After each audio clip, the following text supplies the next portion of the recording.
बिस्मिल्लाहिर्रहमानिर्रहीम। 2-3 खबरें हैं इस वक्त मेरे पास। मैं चाहूँगा वो 2-3 खबरें सुनिए। आपने पढ़ी भी होंगी लेकिन शायद उसको उस तनाजुर में ना देखा हो। मैं चाहूँगा कि उस तनाजुर में आप देखें। लेकिन इस खबरों के बाद मैं आपको 3 वीडियोज़ दिखाऊँगा। वो 3 वीडियोज़ देखने के बाद आपको अंदाज़ा होगा कि हमारे मुल्क के हुक्मरान और अपोजिशन दोनों हमारे अवाम के लिए किस कदर संजीदा हैं और कितना गौर व फिक्र कर रहे हैं और किस कदर तड़प है उनके अंदर कि आवाम का मसला हल कर दिया जाए। पहली खबर यह है कि भारत ने दरियाए रावी का पानी पाकिस्तान के लिए बंद कर दिया है और पाकिस्तान को जो थिंतास मुआहदे के तहत पानी मिलता था, भारत ने उस पर उसके डैम बनाना शुरू किया था आज से 1960 में। तो वो डैम अब कंप्लीट हो गया है। पानी जो पाकिस्तान को बचा कुचा पानी मिल जाया करता था वो पानी बंद कर दिया पाकिस्तान पे। ये भारत में जम्मू कश्मीर और पंजाब के अंदर एक बहस चलती रही है दोनों सूबों के दरमियान पानी की तकसीम के हवाले से, और ये मामला अदालत तक गया और बहुत ज्यादा झगड़ा इसमें रहा साबका गवर्नमेंट में। जब मोदी सरकार आई, मोदी सरकार ने आने के बाद दोनों सूबों को साथ बिठाला और साथ बिठाने के बाद मोदी सरकार ने इस मसले का हल निकाला और दोनों को पैचअप करवा दिया और इस वक्त दोनों इस मुआहदे पे पहुंचे कि एक डैम हम करके वो डैम बनाया जाए बीच में और जिसके जरिए वो पानी जम्मू कश्मीर को मिल जाए। वो डैम बनाया गया और बहुत खामोशी के साथ काम चलता रहा। गुज़िश्ता 4 साल 5 साल या गुज़िश्ता 10 साल के अंदर हम चूंकि तहरीकों में और लड़ाइयों में और सब में लगे रहे, वहाँ ये काम होता रहा। और अब ये इतला है, DW की न्यूज़ की खबर है कि वो पानी रोक दिया गया है पाकिस्तान के लिए और मोदी ने कहा है कि वो पानी जो पाकिस्तान को बचा कुचा मिल जाया करता था वो अब जम्मू कश्मीर को सैराब करेगा और जम्मू कश्मीर की फसलों को सैराब करेगा।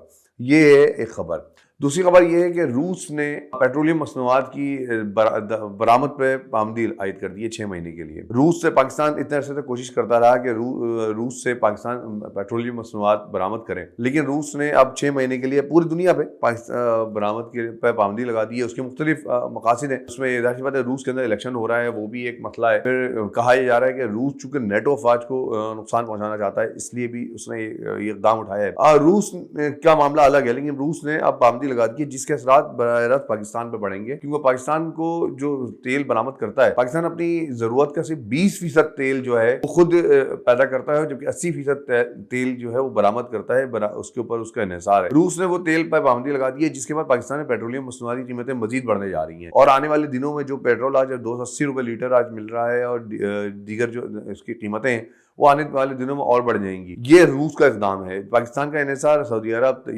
UAE और इस तरह के कुछ और ममालिक पे होता है जहाँ से तेल आता है और वहां से भी तेल की पैदावार में कमी आई है गुज़िश्ता दिनों के अंदर। तो पाकिस्तान को ये मुश्किल अपनी जगह आई है। दूसरी तरफ चलते हैं। महंगाई का हाल ये है कि इस वक्त पाकिस्तान में रमज़ान, पूरी दुनिया में रमज़ान का इंतजार हो रहा है और पाकिस्तान में भी रमज़ान अगले हफ्ते से रमज़ान शुरू होने वाला है। महंगाई की हालत ये है कि दालें, बेसन जो बुनियादी बेसिक सी हैं रमज़ान की, और जो खजूर हैं ये महंगी हो चुकी हैं और इतनी ज़्यादा महंगी हो चुकी हैं कि ये एक आम आदमी की पहुंच से दूर हो चुकी हैं और बाज़ जगहों पर तो बल्कि है ही नहीं, मिल ही नहीं रही।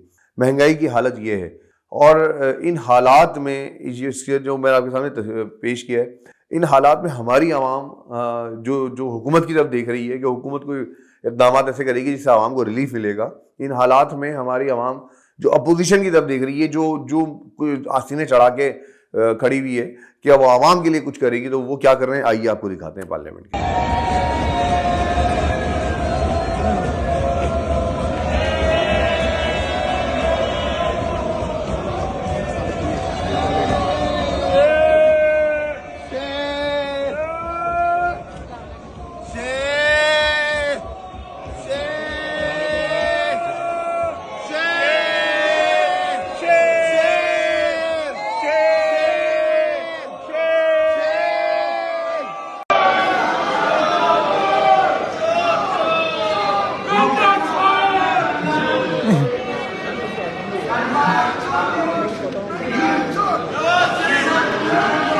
आपने देखा ये हमारी हुकूमत किस कदर संजीदा है। वो नवाज शरीफ साहब शेर आया वो लेकर आ गए। वो इतना बड़ा काम करके आए हैं। वो उन्होंने एस्टेब्लिशमेंट के साथ अपना हाथ मिलाया और आके उन्होंने इलेक्शन जीता और इलेक्शन जीत के वो वज़ीर आज़म तो चले शहबाज शरीफ को बना दिया उन्होंने, लेकिन हुकूमत में आ गए और वो इतना बड़ा काम करके आ गए हैं कि वो पार्लियामेंट के अंदर जब आए हैं तो उनको इस बात का एहसास नहीं है कि आवाम का हाल क्या है, आवाम कहाँ पहुँच रही है। या आवाम को सोचने की ज़रूरत है कि वो जिनके लिए मर रहे होते हैं ना, बाहर निकल के तड़प रहे होते हैं, जिनके लिए धक्के खा रहे होते हैं, वो अपने ताकत का मुजाहरा करते हैं। सिर्फ उनको अपने ज़ोम है, अपनी ताकत का, अपनी दौलत का, اپنی سیاست کا نشہ ہے، بس آپ سے کوئی تعلق نہیں ہے ان کا۔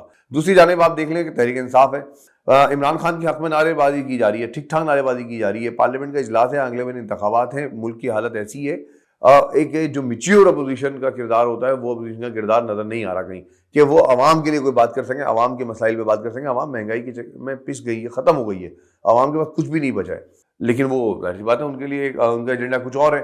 یہ چاہے کل عمران خان حکومت میں ہوتے اور نواز شریف صاحب باہر ہوتے ہیں تب بھی یہی ہوا کہ اس وقت وہ مظاہرے ہوتے رہے اور نواز شریف کو باہر نکالنے کی پورے 4 سال کوشش کرتے رہے اور نواز شریف کے حق میں مظاہرے ہوتے رہے۔ یہاں سے عمران خان صاحب جو کوشش کرتے رہے کہ نواز شریف چور ہے، زرداری چور ہے، اس پہ لگے رہے اور عوام کے لیے کچھ نہیں کر سکے۔ آج یہی کام یہ ہو رہا ہے، یہی کام گزشتہ 40-50 سال سے چلتا آ رہا ہے ہمارے ملک میں۔ اسی طرح تمام جماعتیں مل کر عوام کو بیوقوف بناتی رہی ہیں۔ اور اب آپ کو دکھاتے ہیں ڈرامہ بازی، یہ ڈرامہ بازی جو کہ مسلم لیگ نون کی سرشت میں موجود ہے، وہ کسی صورت نکلنے کو نام نہیں لے رہی ہے۔ ان کو ڈرامے بازی ہی پسند ہے اور عوام کو ڈرامہ بازی دکھانا چاہتے ہیں، ڈرامہ دکھاتے ہیں، اور ایسا لگتا ہے کہ اب وہ جو ہم ٹی وی اور ARY نیوز اور دیگر کے ڈرامے جو آتے ہیں ان کو ایک طرف کر دیا جائے اور مسلم لیگ نون کی ڈرامہ بازی کو دیکھیں۔ آپ دیکھیں مریم نواز کی ڈرامہ بازی۔ بیٹھو بیٹھو بیٹھو بیٹھو، السلام علیکم، کیا حال ہے بچوں؟ کیا پڑھ رہے ہو؟ جیوگرافی، انگلش جیوگرافی، اچھا یہ دونوں کی اکٹھی کتاب ہے؟ ٹھیک ہے، آپ نے دیکھا یہ جو آئی ہیں اس وقت بڑی انہوں نے ایکشن دکھایا ہے، وہ بیٹھ گئی آ کے اور انہوں نے کلاس میں بتا رہی ہیں اور کتنی وہ عام اپنے آپ کو سمجھا بتا رہی ہیں، دیکھو میں کتنی عام سی عورت ہوں، میں آ کے ایک بچی کے برابر میں بیٹھ گئی ہوں، آپ کے سامنے 10,000 پروٹوکول ہوگا، آپ کسی کو وہاں بھٹکنے نہیں دے رہی ہوں گی۔ آپ کا حال یہ ہے کہ وہاں آپ قریب کسی کو نہیں بٹھاتی، آپ کی تکبر کا انتہا یہ ہے، آپ کی پوری خاندان کے تکبر کا معاملہ یہ ہے کہ آپ خاندان کے لوگوں کے علاوہ کسی اور سیاسی اپنی سیاستدان کو، مسلم لیگ نون کے سیاستدان کو اس اختیار میں آنے کی اجازت نہیں دیتی، اس دائرے میں آنے کی اجازت نہیں دیتے آپ لوگ جس دائرے میں آپ لوگ مقتدر ہیں، جس دائرے میں آپ لوگ فیصلے کرتے ہیں۔ یہ تو آپ کے آنا کا معاملہ ہے، آپ اس میں دکھا رہے ہیں کہ میں نے دیکھو کتنا بڑا معاملہ کیا، ہم اسکول کا دورہ کر رہی ہوں اور یہ دکھا رہی ہوں۔ بھائی آپ نے نظام ہی ایسا بنا دیا ہے، یہ آپ کا کام نہیں ہے کہ وزیر اعلیٰ بن کے آپ اسکول میں سرکاری اسکول میں جا کے کتابیں چیک کر رہی ہوں۔ آپ نے سسٹم بنانا تھا، وہ سسٹم آپ بنا نہیں سکتی کیونکہ خود آپ ماشاءاللہ کس طرح پڑھ کے آئی ہیں پوری دنیا کو پتہ ہے، تو آپ وہ سسٹم بنا نہیں سکتی۔ یہ پورا سیاستدانوں کا جو مزاج ہے نا، پورا سیاستدانوں کا جو دماغ ہے، یہ مزاج سے اس لیے ایسا بن گیا ہے کہ ہم عوام جو ہیں ہم ان کے پیچھے پاگل ہو گئے ہیں، ہمیں اپنی فکر ہی نہیں ہے۔ ہم یہاں پہ ہم دالیں آٹا چینی کے لیے لائنیں لگائے ہوئے ہیں، ہم یہاں پر دھکے کھا رہے ہیں، اور اس کے بعد جب یہ مظاہروں کے لیے کال کرتے ہیں تو ہم پہنچ جاتے ہیں مظاہرے کرنے کے لیے، ہم ان کے پیچھے کھڑے ہو جاتے ہیں۔ یہ تینوں ویڈیو آپ نے دیکھ لی، میں نے آپ کے سامنے بتا دیا بھارت ہمارے ساتھ کیا کر رہا ہے۔ اس وقت پانی بند ہو چکا ہے پنجاب دریائے رابی کا، روس نے تیل بند کر دیا ہے اور آپ کے پاس پیٹرول مصنوعات کی قیمتیں مزید بڑھنے جا رہی ہیں، مہنگائی کا طوفان اس وقت رمضان میں مزید بڑھنے جا رہا ہے۔ ان حالات میں عوام کس کی طرف دیکھیں یہ سمجھ میں نہیں آ رہا۔ نہ ہی حکومت جو اقتدار میں آئی ہے وہ سنجیدہ ہے، نہ ہی اپوزیشن جو کہ آستینیں چڑھائی ہوئی ہے وہ سنجیدہ ہے، اور نہ ہی ہماری اسٹیبلشمنٹ جسے ہم کہتے ہیں جو کرتا دھرتا ہے وہ سنجیدہ ہے۔ تو آخر عوام جائے کہاں، یہ ایک سوال ہے۔